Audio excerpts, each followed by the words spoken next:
Hello and welcome to Options Guide TV. My name is Brian Overby. I am the author of the Options Playbook and your host for about the next 30 minutes here on Options Guide TV. Today's date is Wednesday, February 7th. We are still in I'd say the heart of earnings season.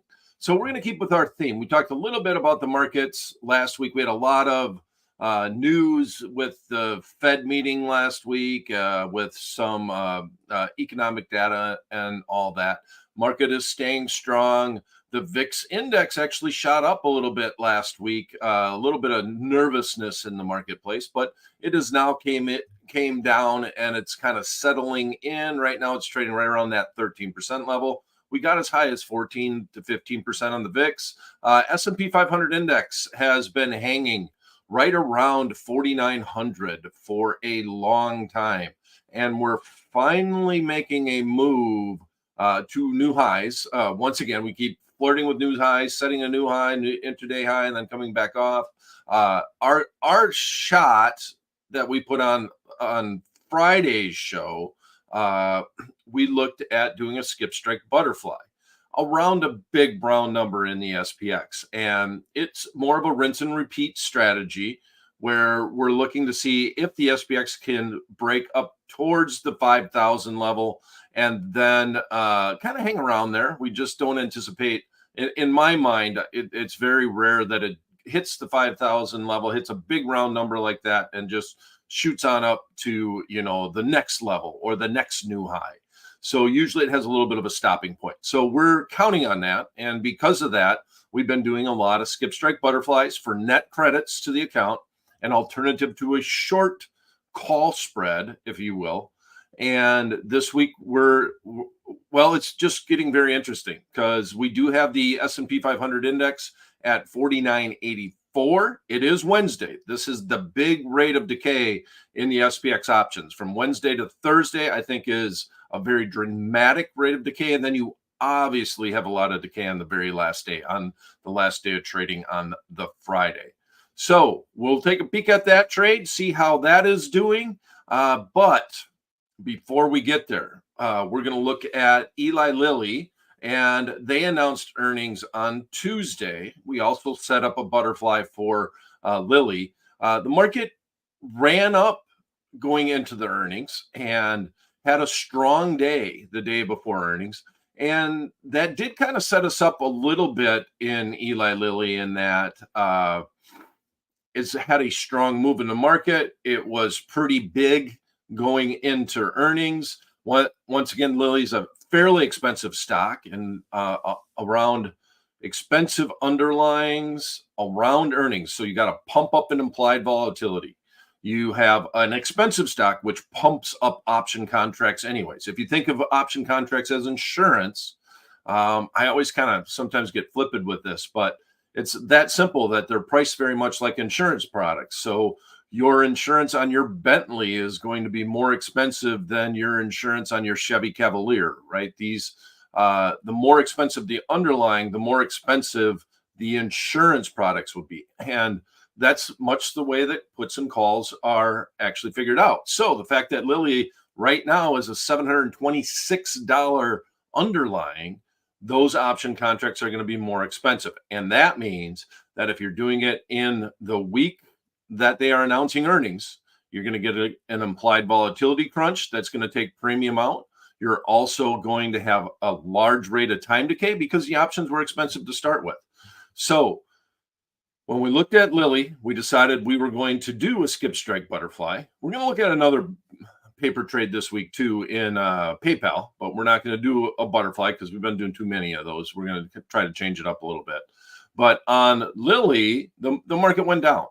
So we did it for a net credit of $1.20 to the account. So we got our butterfly and we skipped the strike, which means we embedded the short spread inside the butterfly, easily paid for the butterfly, and left us with a net credit of $1.20, but we had $1,000 worth of risk. We were 10 points wide on our butterfly, And so we had the margin requirement as if we had just sold a short call spread. All right. So those were in words. Sometimes pictures are a little better. Now I'm going to take it to the next level with Lily, because we've been talking about a lot of these trades.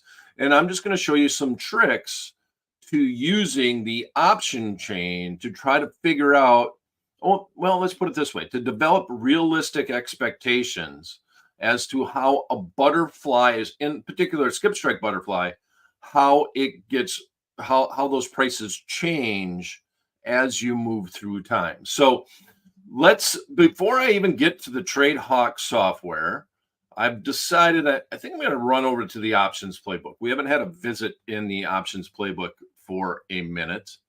So let me get that screen up, and then let's pull it up, and we're going to look at the skip strike butterfly. So let me get the butterfly up, and there's it covered in a lot of detail inside the options playbook and the options playbook companion website, optionsplaybook.com.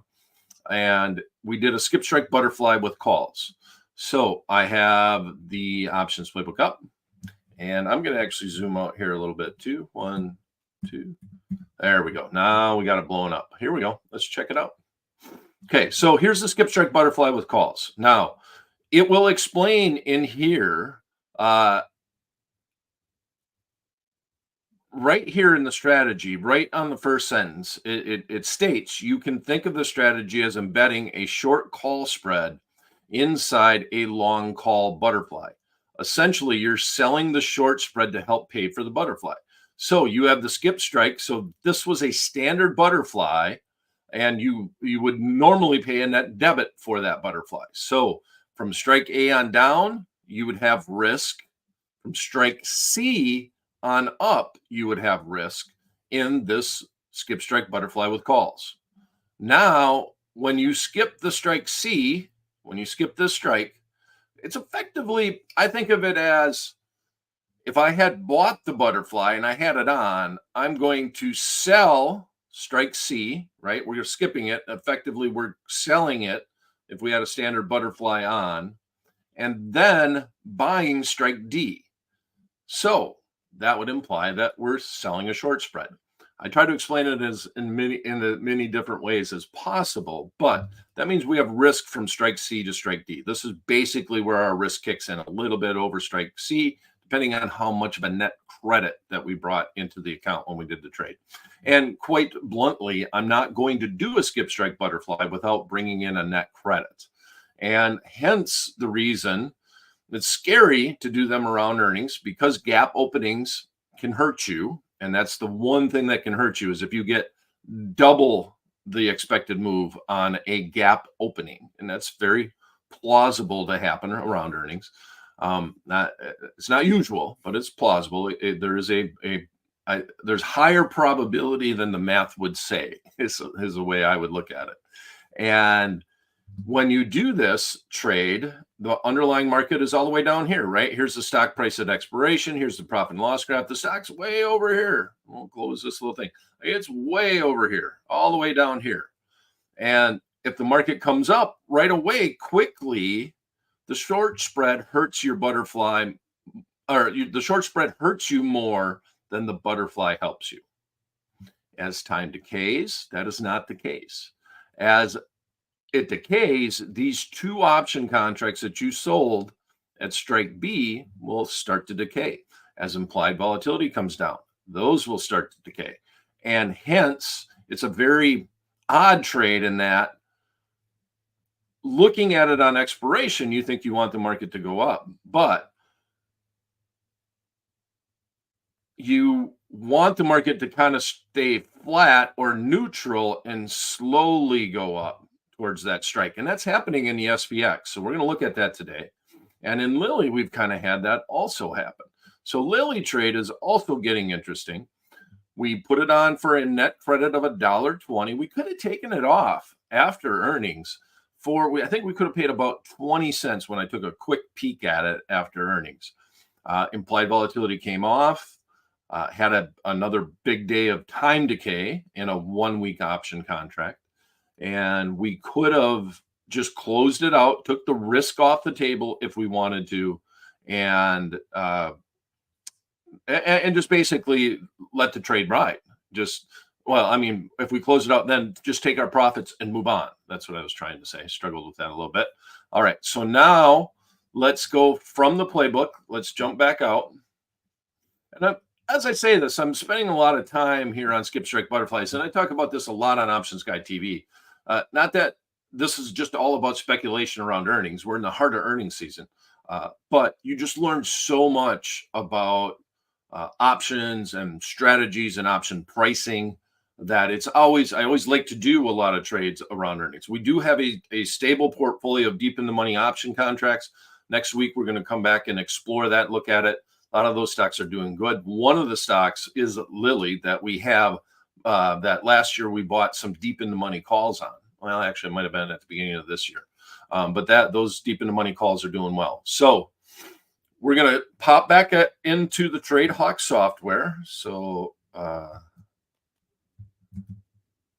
me get that back up and pull this up. And I will start in the what if calculator. And there we are. So we have the what if calculator. We're going to go to this is the original butterfly. All right. So this is if we put it on today. This is the butterfly as if we put it on today. So that's very important. We put it on before earnings. We brought in a big net credit. If we put it on today, right where it's at with the same strikes we used before earnings, we're getting it done right now for about even. And you can see that by the profit and loss here. It says at $9. So we got a $9.50 net credit. We're going to call it even. As the market goes up, you see something that you see in the options playbook. Here's the graph at expiration showing you the risk from this strike basically to that strike is where all your risk is at. It's 10 points wide. So you have equal upside as you do risk on the downside. Now, as the market approaches, and here, let me grab this and we'll zoom in a little bit on this. All right. And as the market approaches, and we're going to do this slowly, we see on the calendar here is the 7th. Now we're going to go to the 8th. If you look at the 8th, see all of a sudden the as of today line is changing quite a bit. Now we'll go to Friday. So we got Wednesday, we got Thursday. Now we're at Friday. Now you see the big jump up. So this would be Friday at 11 o'clock. So there'd still be half a day. But from this point, now it's got to go from here all the way up to there, right? If you're correct on your forecast and you got lucky enough that it stopped right at 800, once again, a big round number. It's part of the reason why we did the skip strike butterfly and Lilly. It's right around a big round number. If it would finish right there, well, first of all, you'd probably get the stupid award if you stuck in it because you probably should have got out earlier. You had a gain and you didn't take it. And the risk of staying in is really not worth the potential reward because what are the odds it's going to stop right at 800? I don't mind doing that if you had maybe three butterflies on or 4 butterflies, sell 2, let the other 2 ride. I'm okay with that one. Take some of the money off the table. But normally, once I get to a point where I'm $1.20 is a nice profit on a 10-point wide short spread, anyways. So $120 on a $1,000 requirement. But if you can actually sell this and bring in more credit, then I would consider doing that. Like if I could bring in more of a credit. And I'll say, even if I can get out for $1, it's 10 points wide. That would be the maximum. But if I could get out and bring $1 in, now I'm looking at $2.20 on a $1,000 requirement. And that's, I'm out. I'm ready to get out of that position once I do that. Okay. So I'm going to show you a trick to the trade now. I'm going to switch up the butterfly. These are the strikes that we had, and I'm going to highlight them down here.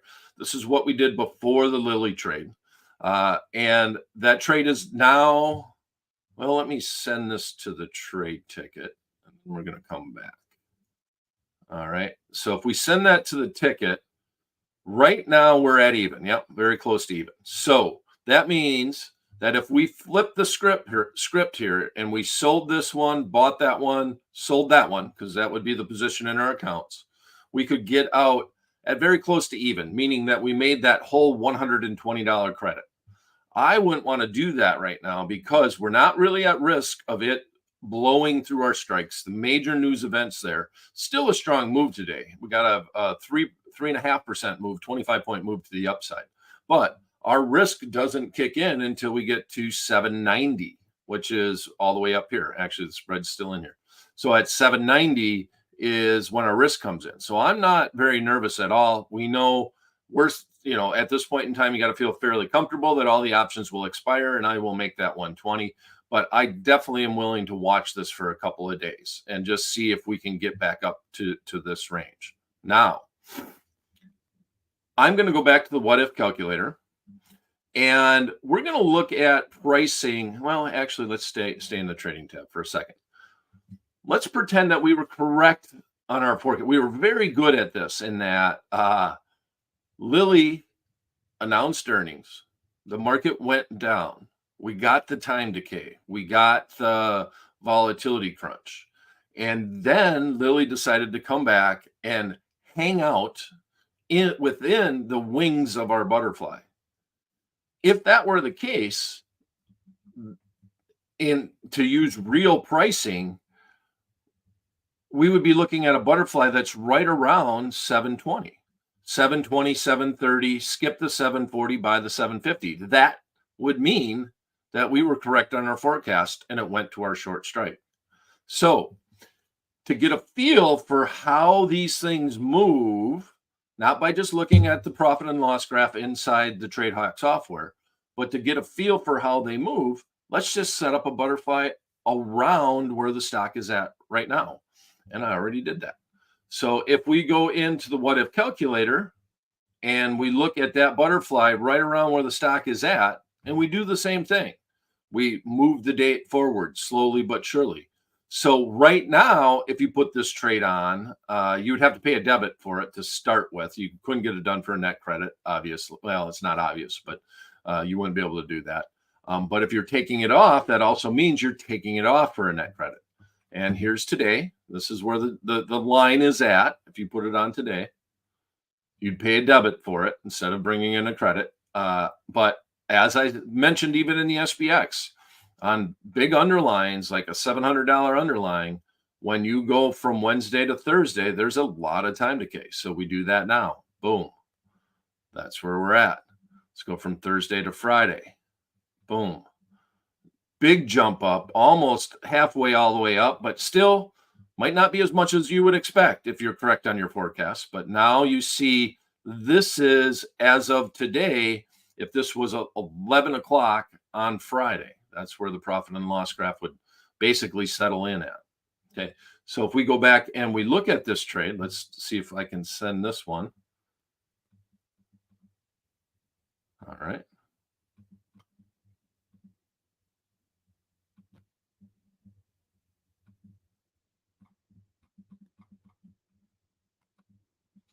Sometimes I'll freeze up when I'm trying to get these boxes clicked. There it goes. Okay. Send to ticket. Now you see that this trade this is exactly at the strike prices. So 720, 730, 750. We have 3 days remaining to the expiration date. If I flip the script on this and we sell this one to open, buy this one to close, and sell this to open, we're seeing that we're bringing in a net credit of 6 cents to the account. Let's actually move it down one, too. Let's look at, let's do the 725. So we're at 7. We're sitting right at 730, bringing in a small net credit. So right now, this would kind of be a scary location if this was Wednesday before the trade. We're not bringing in a lot of a credit. I would have liked to be able to sell this for 50 cents or $1 more.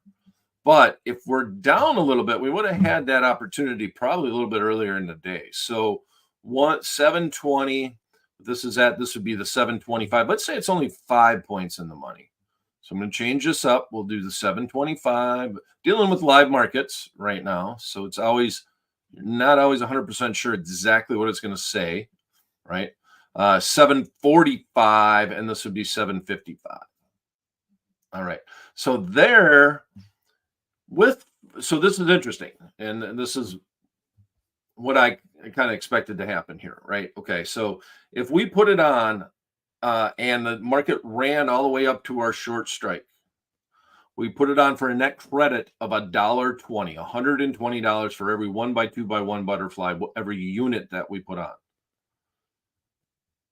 The market runs up to our strike. We can take it off for a small net credit. Like, in other words, we put it on for a $1.20 credit. We're taking it off for a 10-cent credit. And we got to be nervous about it because it's Wednesday and we still got 2 more days. And now we're bumping up against the short spread that's embedded inside the butterfly. If the market is going that way, so if it's at where in this instance, we're going to say it's the 735 is our middle strike instead of the 730. Got the ones of the right expiration. Okay. Now we're bringing in a net credit above and beyond of 36 cents. So we put it on for 120. We would add 36 cents to that. That would be $1.56 net credit to the account to put the trade on and also to close the trade. You're also bringing in another net credit. One more day goes by, and this net credit now it's right around 40 cents. I like that 40 number. One more day goes by, and it stays right where it's at. Well, now I wouldn't mind it starting to go up towards our short strike or 735 because the inflection point is from Wednesday to Thursday, and then it jumps ginormously from Thursday to Friday. Those are the days that you really want it to land within your strikes of your butterfly. Obviously, we'll just take the net credit of 120. We're okay with that. Market went the other way. Oh well, we made $120 on our $1,000 investment. Not too shabby for 1 week. But if our ideal situation would be somewhere where it's trading right around here, 40-cent net credit, still have 5 points to go to get up to our short strike, and we got a couple of days worth of time decay. All right. So a very interesting trade in Lily. I really like where it's at right now, because if we look at where it's at right now with our normal strikes, which if I go back to the what if calculator, I can set that up fairly quickly. With our normal strike 790, we got a couple more days for it to get up there. There's literally nothing that we have to do except set an alert to see if it gets to 790. I don't care about anything else happening until it gets to 790. I could put in a credit. I could say, all right, let's flip the script. Let's sell to close, buy to close, sell to close, and put in a net credit of $5 because I'd take it. So you'd put that in good till canceled and just see if it ever got there. But ideally, I'd rather just watch it and see where it ends up at. And if we get close to the 790, well, then at that point in time, I want to go back in and think about closing it out anywhere within the 790 to the 800 range. So Options Guy TV is going to be on Wednesday at 11 a.m. Eastern time. So if you want to come back and see how this trade worked out, well, we'll look at the pricing. We went in great detail on the pricing. All right, and I'm spending a little bit too much time on this. I have 2 more trades that I want to look at. So now let's go back. Let me give me a second. Let's stay right where we're at, and let me get SPX up and running here. Okay, because the SPX is doing much the same too. So these are just really good paper trades. We're doing them in real time, and you can do them on paper. You can look at profit and loss calculators, but there's nothing like watching how the market actually reacts, where you're seeing the actual VIX index come down after you put the trade on. You're seeing the marketplace, the deltas and the gammas and the thetas all running in, or all working together to determine where that profit may be in your skip strike butterflies that we got going on. So In this one, if I go back and I look at this trade, when we put this trade on, the market was at 4,900. And no, that's not the right one. One second. Let me grab the right one. The market was at 4,900 and 49.45.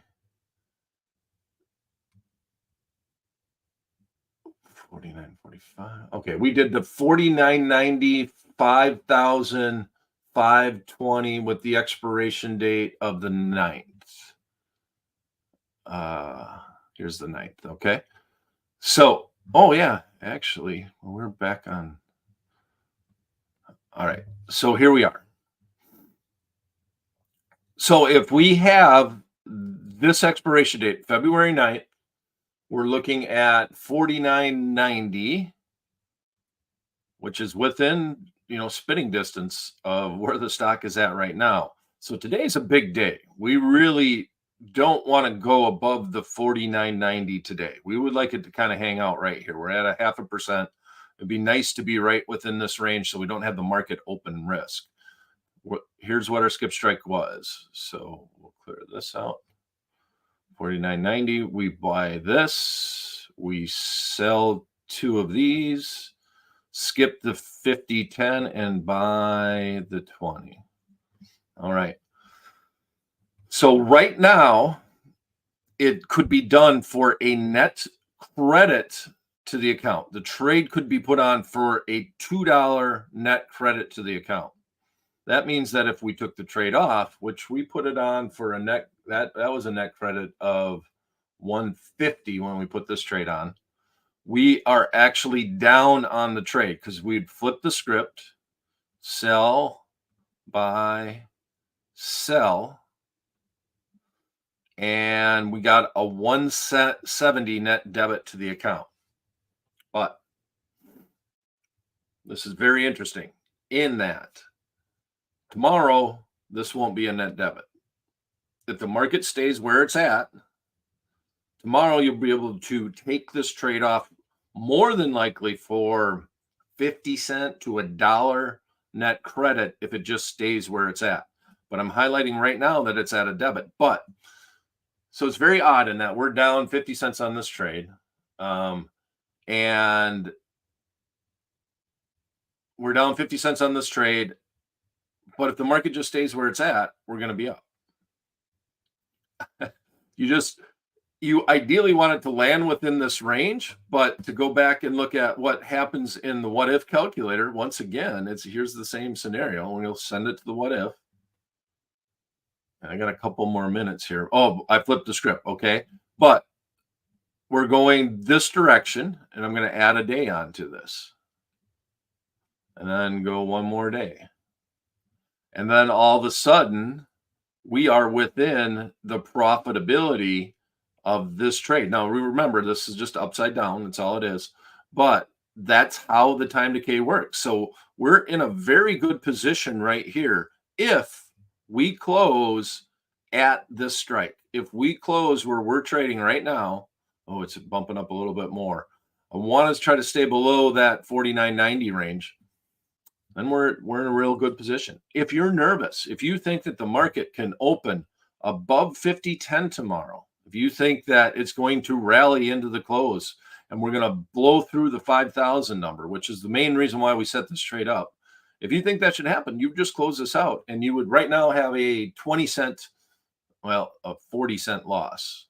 The market's moving. 190 is where it's at now. Well, that's the midpoint. You can never guarantee a midpoint fill.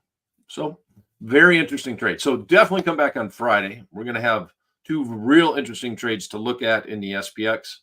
I'm not going to adjust the trade today. I would just let this ride. Your real risk isn't until it gets all the way up to this range at this point in time. Wednesday's huge rate of decay. Friday is a ginormous rate of decay. And if we land somewhere between 49.90 and 50.10, we're really in a good place on both of these trades. On a lot of these trades. As a matter of fact, this would be like the 4th or 5th SPX butterfly that we did in a row that all worked out. Oh, we hit the 49.90. Oh, not quite.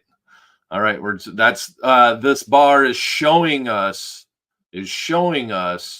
um what's the most at the money option contract. So it's kind of flipping back and forth, and that's what that shading is. Okay, so if you have any questions, put them out there. I'm a couple minutes long, but I am going to throw in one more trade because actually one of the trades. Oh, and then of course it looks like I'm freezing.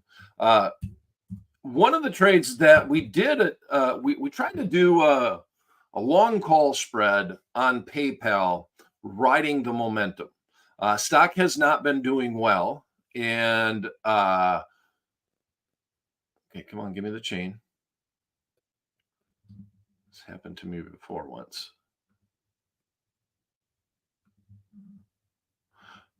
I wonder if so.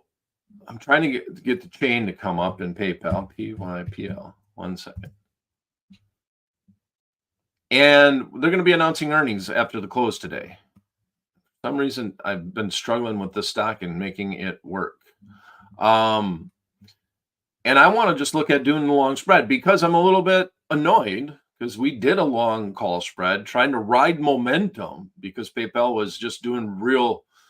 It was kind of hitting rock bottom as far as the chart was concerned, and there's some capitulation in the marketplace, and it didn't work out. Just that simple. It didn't work out. So going into earnings, I still kind of feel that we're at the bottom end, that we're trying to catch a falling knife. But I really wanted to do an at the money. I'm going to have to close this and bring it back up. Let's stay right where we're at. Let's see if I can do this. An at the money long call spread in PayPal. I want to straddle the underlying stock and leave it right where it's at. So see if I can pull this off. And sometimes I run in, that's the problem with having so many things running on one computer. Sometimes it will freeze on me, and it did.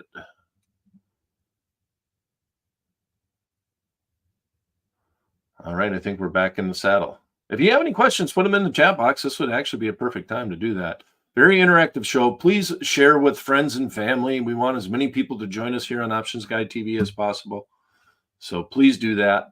I think I'm going to be able to get, yep, I got a quote. All right, beautiful. So let's flip this. This is a real simple trade. The stock's at 43.46. Okay, so we're going to go 61. We're going to go a couple of points in the money. We're going to buy this one. That's 2 points down. Then we're going to go to 2 points. So this would be 5. And let's not do that one. Let's go 3 points down and 3 points up. I kind of like that. Let's stay there. I don't want to put too much risk on it because we already had one trade that didn't work out in this. We bought the 61. Stock's at 63.43, and then we're going to go up to 2 points to the 65. So we're going to keep things real here. We're going to be selling this one at 205. Like it. Okay, so here's one of the things.